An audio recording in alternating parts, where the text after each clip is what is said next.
You didn't choose your console in the 90s. It felt like you did. You compared specs, you argued about polygons, you probably picked a side. But the direction of that generation was already leaning before most of us ever even touched a controller. And no, this isn't some conspiracy theory. It's worse than that. It's economics. The fifth generation, PlayStation, Nintendo 64, Saturn, wasn't primarily won by raw power. It was won at the ecosystem level, and most of that had nothing to do with what was happening in your living room. Let's start where we all started, the specs. The Nintendo 64 was powerful, cleaner 3D in many cases, better texture filtering, virtually no load times, which felt incredible, especially when you just waited 40 seconds for a PlayStation game to boot up. Now, the PlayStation itself, less raw horsepower, texture warping, as we mentioned, longer load times. If consoles were settled purely on technical performance, this story would have looked very different. But markets don't reward power alone. They reward systems that scale. And systems scale based on incentives. But what does that even mean? Well, we often say PlayStation won because it had better games, but that actually flips the timeline. Who decides what games exist on a platform? Developers. So when Square chose to release Final Fantasy VII on PlayStation instead of Nintendo 64, it wasn't just a simple act of rebellion. It was economics.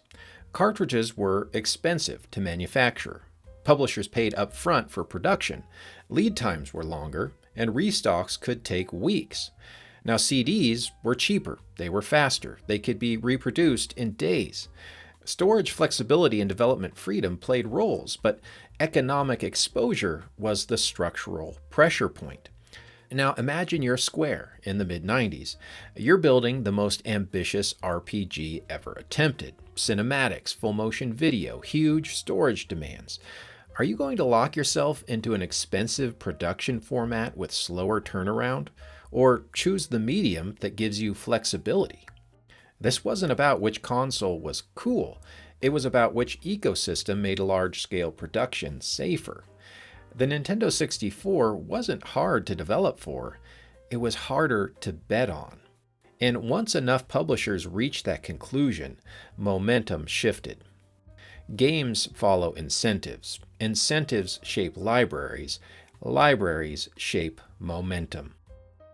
But even then, the war wasn't decided, because retail controls visibility, and retailers do not care about your childhood loyalty.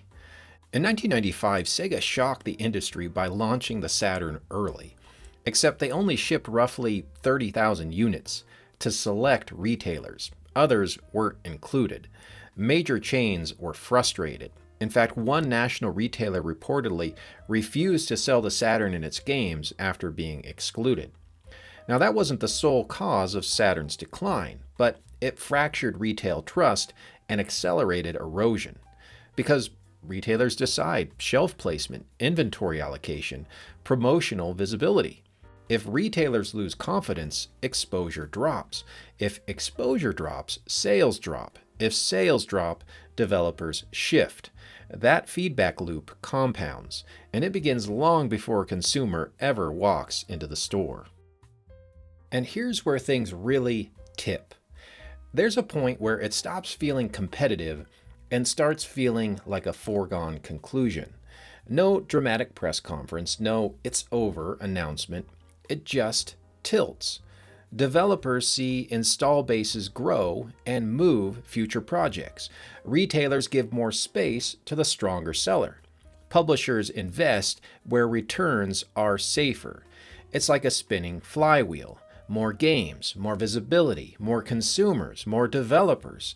Now, as consumers, we still make the final choice, but those choices were happening inside a system already moving. By the time you're deciding between consoles, you're reacting, not starting the race. And once that cycle reaches a certain speed, reversing it becomes extremely difficult. that's when a war stops feeling competitive and the scoreboard is basically baked in. Now, let's go back to the Nintendo 64 for just a moment. It was technically impressive. Cartridges had real advantages: faster load times, durability, lower piracy risk, if you consider that an advantage. But they also came with built-in friction, upfront manufacturing costs, higher per unit expense, longer production cycles, and less storage flexibility. In fact, Nintendo even reduced what it charged third-party publishers per cartridge, which tells you the resistance was real. But power doesn't automatically build a thriving ecosystem. Low friction does. If you're choosing between higher risk and tighter margins, or lower risk and easier scaling, the decision becomes financial. And financial decisions compound. The Nintendo 64 didn't struggle because it lacked strength. It faced built-in friction. And then Sony dogpiled by layering perception on top. The PlayStation was positioned as older, edgier, not a toy. Their campaigns didn't just sell hardware, they sold an identity to a broader market. And when developers see growth, they lean in. When retailers see growth, they prioritize. When consumers see growth and momentum, they align.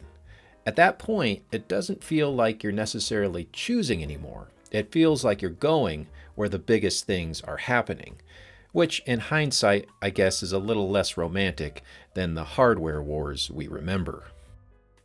And this wasn't a one-time fluke.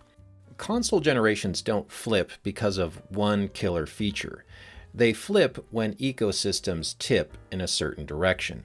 When third parties migrate, when retailers shift allocation, when perception locks in. Platforms don't collapse because they suddenly become weak.